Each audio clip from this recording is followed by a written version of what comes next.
जब भी मैं फिजिकल सेशंस में जाता हूँ, कहीं कॉलेज में जाता हूँ, मुझे बहुत मजा आता है यंग लोगों से बात करने में, वो एक्साइटमेंट, वो थ्रिल, तो मजा आता है। तो एक ना बहुत कॉमन सवाल होता है, हर बार Q&A सेशन में आता ही है, कितना में हम स्टॉक्स में इन्वेस्ट करें, कितना म्यूचुअल फंड में करें, दोनों में करें, दोनों में से किसी एक में करें, और आजकल तो एक और चीज आ गई है ना, स्मॉल केस।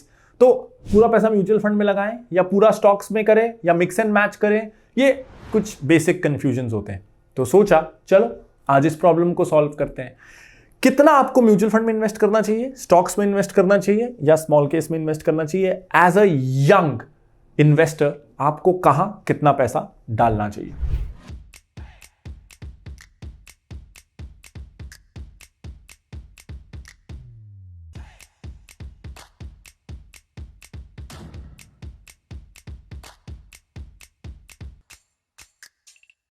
तो मैं ना शुरू में ही आपको पहले शॉर्ट आंसर बता देता हूं, ऐसा नहीं कि आपको फाइनल आंसर मिलेगा, लेकिन उसके लिए आपको वीडियो एंड तक देखना है। यार जितना देखना है देखना, आंसर बता देता हूं।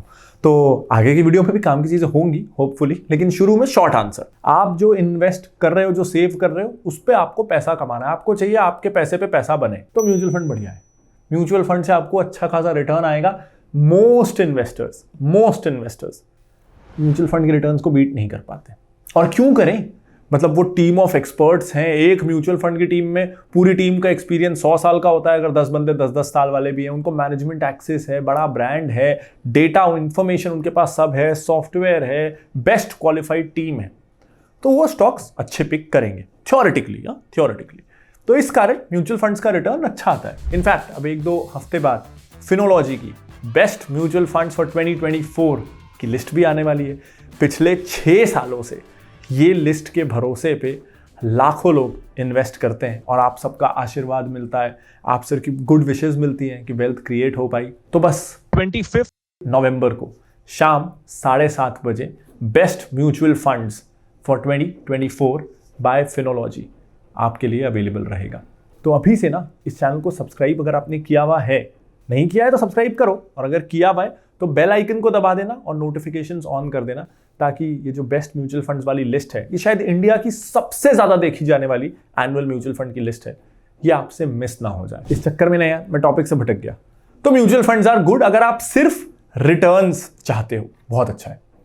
लेकिन अगर आप यंग हो, अभी आपके पास ऐसा नहीं है कि घर आपको चलाना है, आपके पास तो थोड़ी बहुत सेविंग्स है, उससे आप चाहते हो कि थोड़ी सेविंग्स की ग्रो होने की रफ्तार बढ़ जाए, पैसे पे पैसा बन जाए, तो मैं कहूंगा अगर जिम्मेदारियां नहीं है और वो म्यूचुअल फंड से आप फ्यूचर गोल्स फुलफिल नहीं कर रहे हो, थोड़ा बहुत रिस्क ले सकते हो पैसे पे बेसिकली, तो आपको स्टॉक्स में उतरना चाहिए। इसलिए नहीं कि आप ज्यादा कमा लोगे, शायद नहीं कमाओगे, शायद बराबर ही कमाओगे या थोड़ा सा हो सकता है कम भी कमाओ। रिटर्न्स के लिए स्टॉक मार्केट में आने नहीं बोल रहा हूं मैं। स्टॉक मार्केट में इन्वेस्ट करने का ना एक बहुत बहुत बड़ा एडवांटेज है, it makes you a smarter person.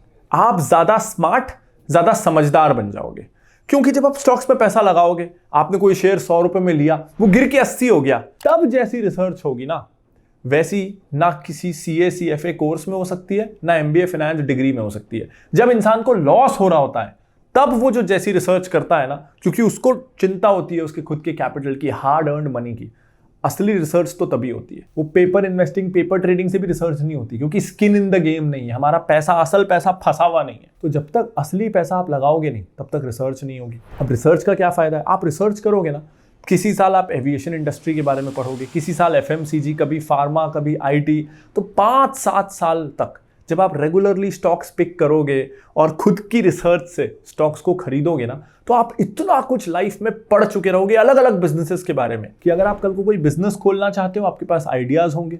अगर आप जॉब कर रहे हो, आपको पता है कि आपको कहाँ जाना है, आपका करियर आपकी कंपनी में कैसा है, दूसरी कंपनियों में आपके सेक्टर का क्या हाल है। बेसिकली पूरी लाइफ में ना आपको स्टॉक मार्केट काम करेगा। मैं तो ना स्टॉक मार्केट को एक ही चीज बोलता हूं, stock market is life on steroids.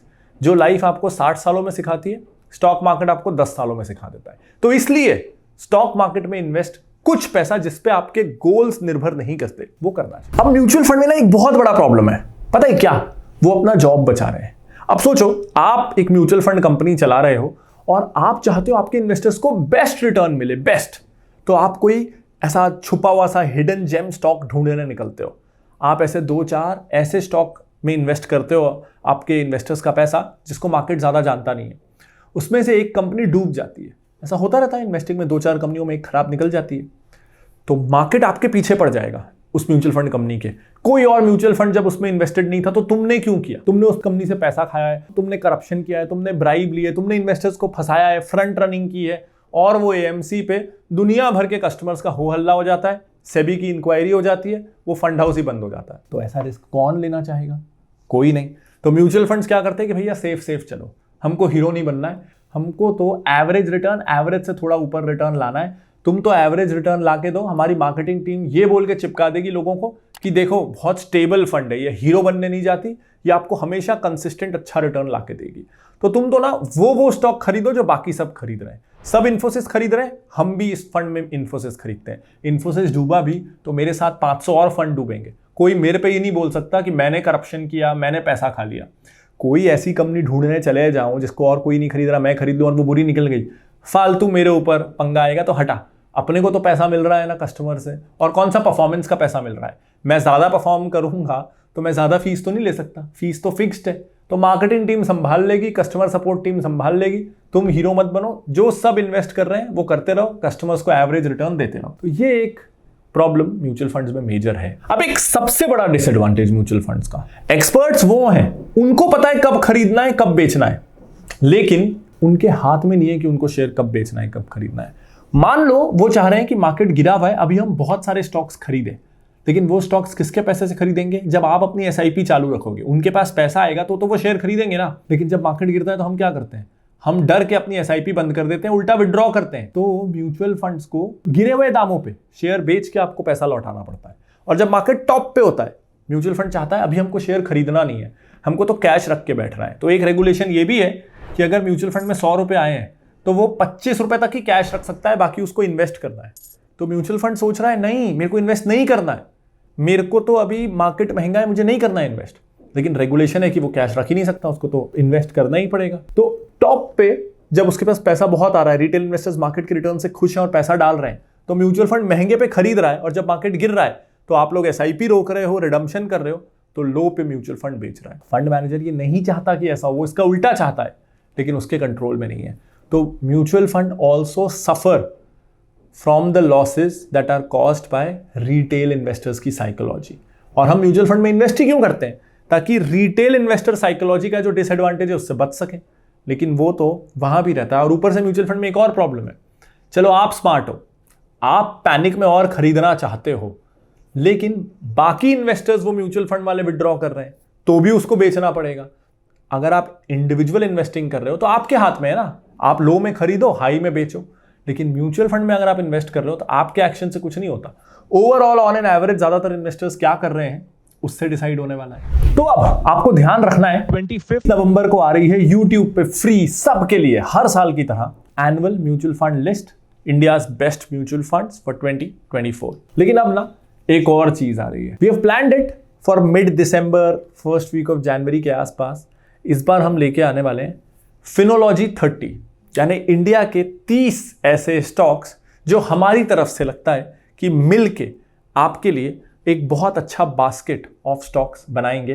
तो बेसिकली हमारे हिसाब से we are also bringing India's best 30 stocks for year 2024। We are calling it Finology 30। आप 6-7 सालों से हमारी म्यूचुअल फंड लिस्ट को देख रहे हो, उसको इतना प्यार कर रहे हो, तो बहुत मेहनत कर रहे हैं हम स्टॉक्स पे भी। उसी मेहनत से, उसी ईमानदारी से इंडिया के बेस्ट 30 स्टॉक्स ढूंढने की। So we are really excited. ये हम पहली बार कर रहे हैं फिनोलॉजी में, and again it's exciting. Hopefully we will be able to create wealth for Indians. Finology 1 का लिंक आपको इस वीडियो के डिस्क्रिप्शन में और ऊपर कार्ड पे मिल जाएगा। और सिर्फ ये लिस्ट नहीं, फिनोलॉजी 1 के साथ ना आपको टिकर प्लस भी मिलता है कॉम्प्लीमेंट्री। तो इसमें खुद अगर आप एनालिसिस करना चाहते हो, खुद स्टॉक पिक करना चाहते हो, तो टिकर प्लस में ना कुछ ऐसे फीचर्स हैं जो इंडस्ट्री में आज कहीं भी नहीं है, जैसे built in common size balance sheet, built in DCF fair value calculators. ये सब से ना स्टॉक पिकिंग बहुत आसान हो जाती है।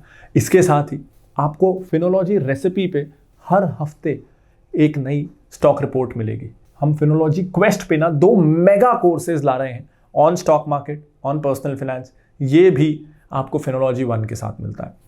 सो एक इन्वेस्टर को शुरू से लेके आखिरी तक जो सब कुछ चाहिए। 100 वेबिनार नहीं, 100 कोर्सेज नहीं, सॉफ्टवेयर नहीं, चार्ट्स नहीं, सब अलग अलग सब्सक्रिप्शन नहीं, वो सारी चीजें जो आपको एक इन्वेस्टर बनने के लिए जरूरी है, वो सब कुछ एक साथ आपको फिनोलॉजी 1 में मिलने वाला है। और हाँ, आपने मेरा व्हाट्सएप चैनल ज्वाइन किया कि नहीं, जहां ना मैं हर दिन क्या पढ़ रहा हूं, हर दिन क्या सोच रहा हूं, मैं आप सब तक लाता रहूंगा, ताकि जो रोज मैं सीख रहा हूं ना, वो आप भी मेरे साथ साथ सीख सको। तो व्हाट्सएप चैनल का लिंक भी ना आपको इस वीडियो के डिस्क्रिप्शन में मिल जाएगा।